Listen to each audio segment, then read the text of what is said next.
Saudara-saudara kekasih dalam Kristus Yesus, sukacita besar bagi saya bisa bersama-sama dengan jemaat Gereja Kalimantan Evangelis, khususnya di jemaat di DKI Jakarta ini. Selamat Hari Natal dan selamat Tahun Baru. Saudara kekasih, Nats Alkitab, bacaan kita seturut dengan tema Natal kita kali ini terambil dari Matius 1 ayat 23 yang berbunyi demikian.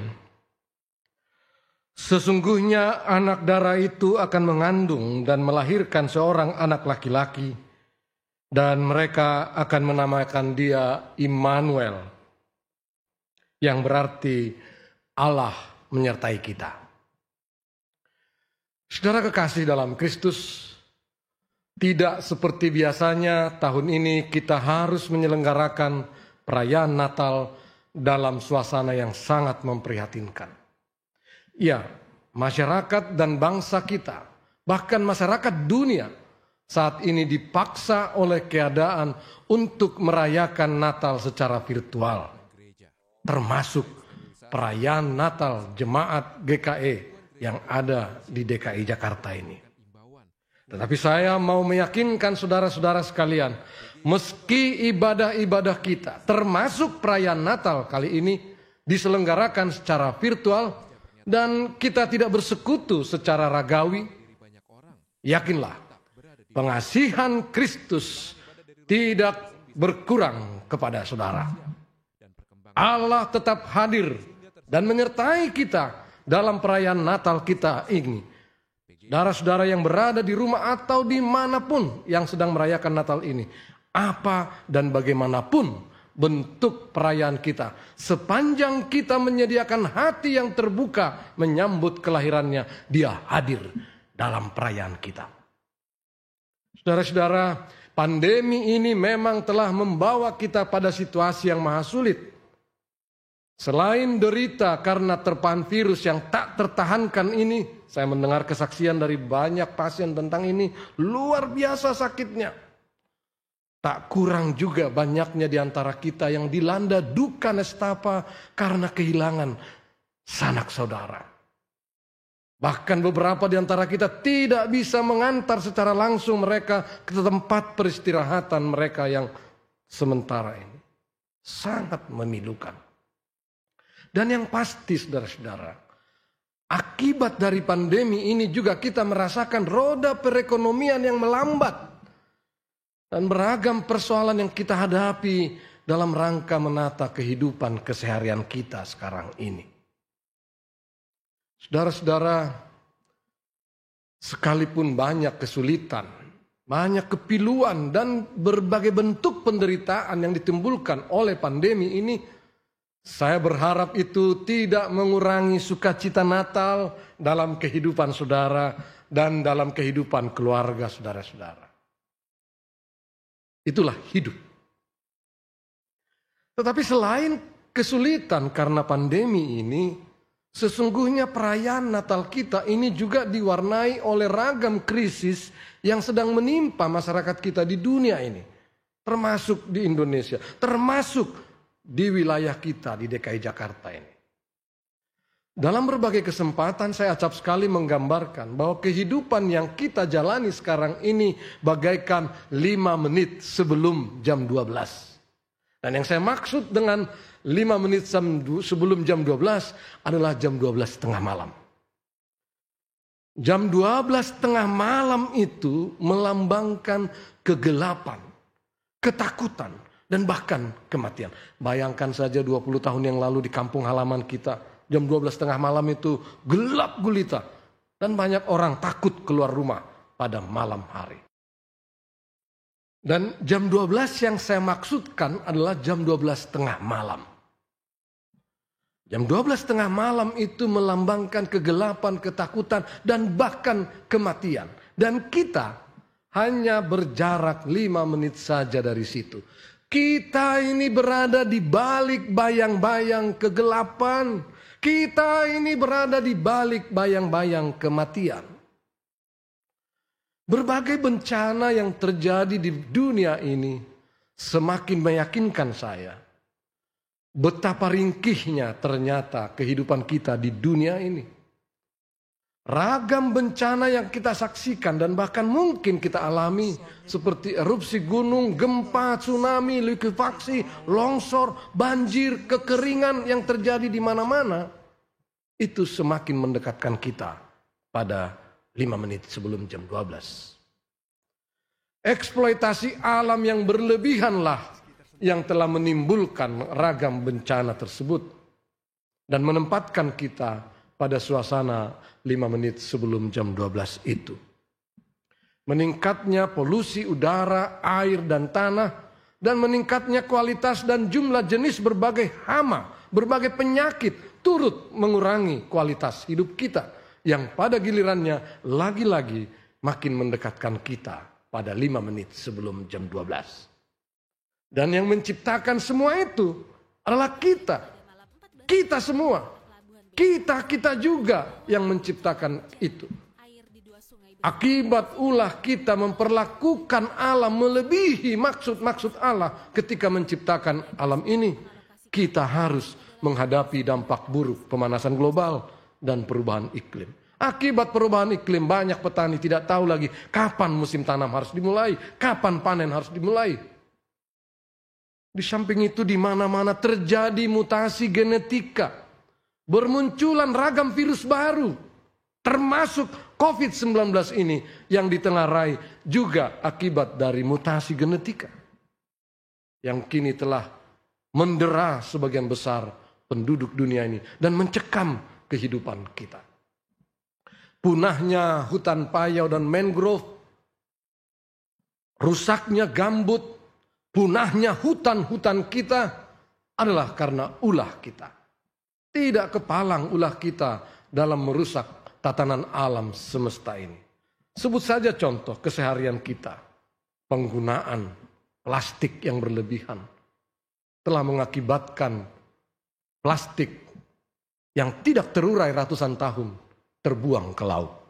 Dan ikan-ikan di laut mengkonsumsi plastik itu. Tubuh ikan mengandung mikro dan nanoplastik. Dan pada gilirannya, ikan-ikan itu juga kita konsumsi. Maka tubuh kita juga mengandung mikro dan nanoplastik yang mengurangi lagi-lagi kualitas hidup kita. Tetapi bukan hanya itu Bapak Ibu Saudara-saudara sekalian.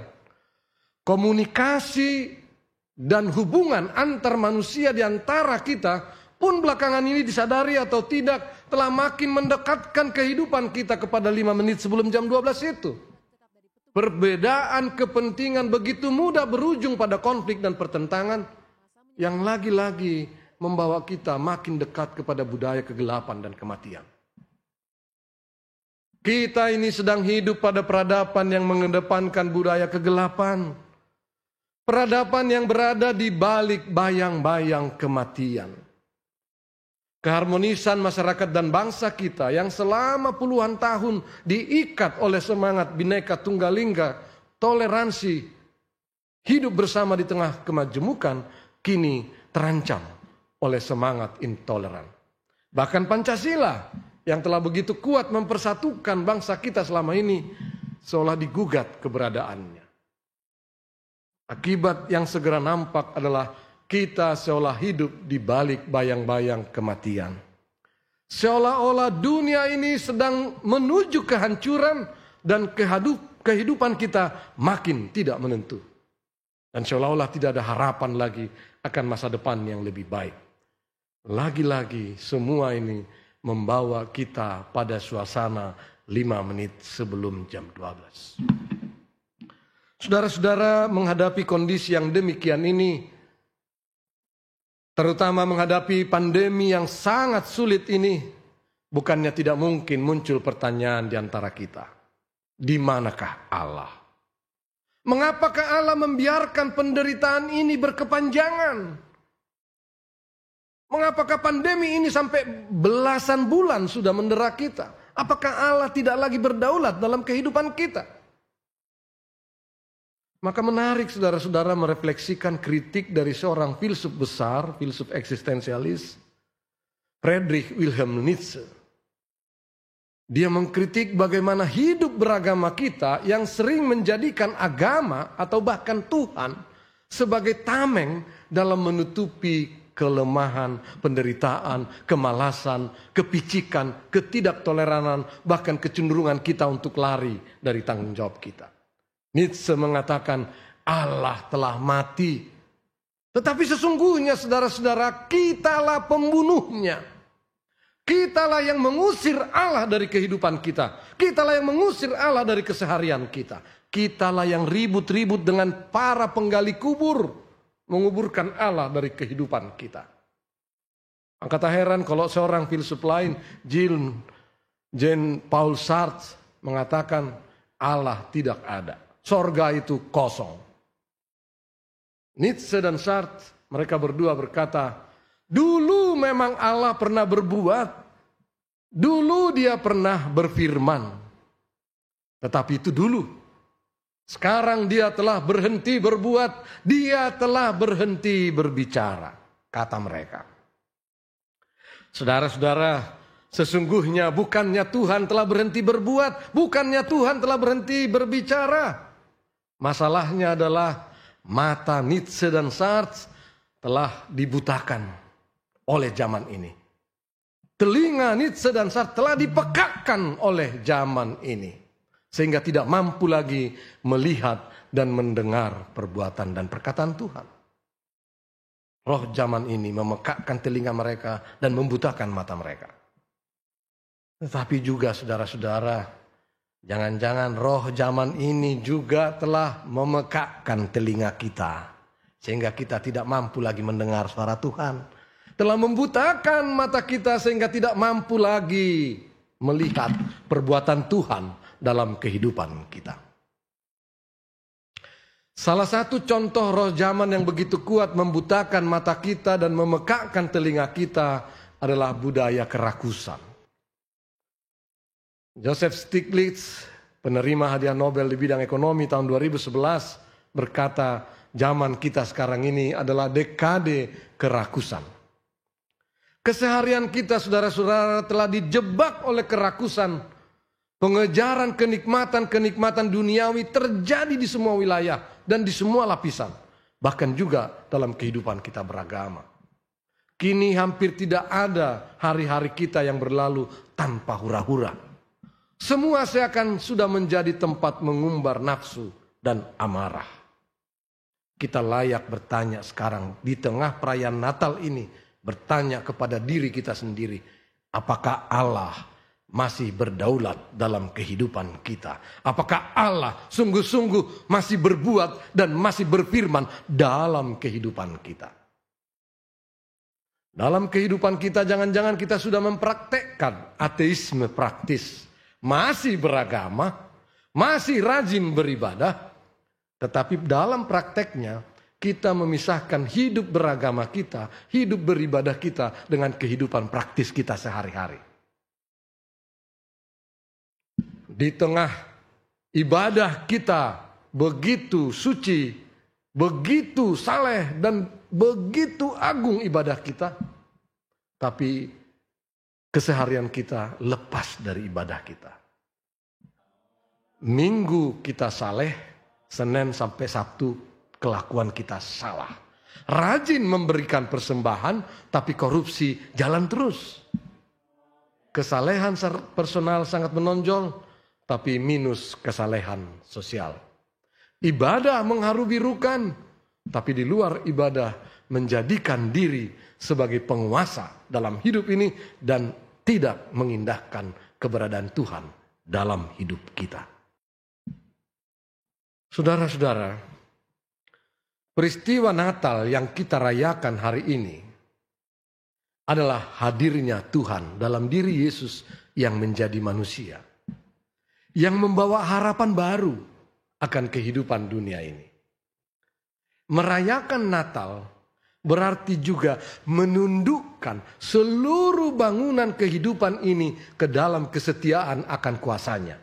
Karena dia yang nyata-nyata hadir dan beserta dengan kita. Jadi bukan hanya ibadah kita yang ditundukkan di dalam kuasa Tuhan, tapi juga seluruh bangunan kehidupan kita, seluruh kehidupan keseharian kita. tema kita kali ini hendak menegaskan itu.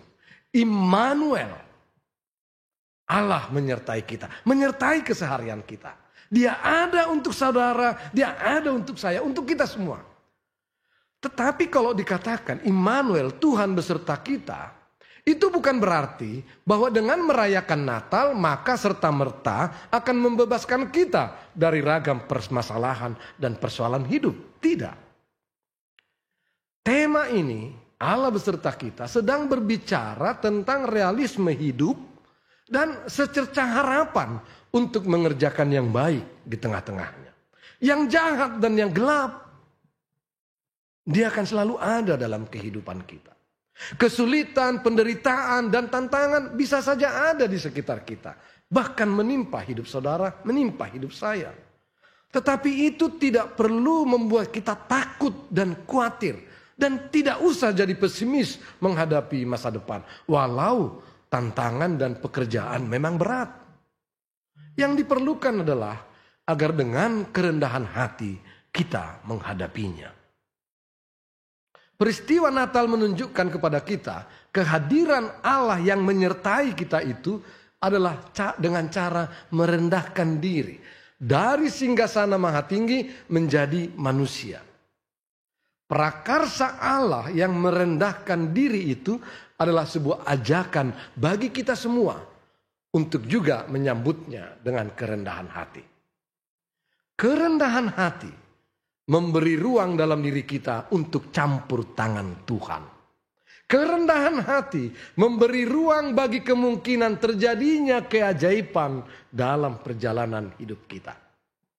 Dan saudara-saudara, tersedianya hati buat campur tangan Tuhan dan tersedianya ruang buat berbagi kehidupan, tersedianya keajaiban dalam hidup kita akan menumbuhkan harapan akan masa depan.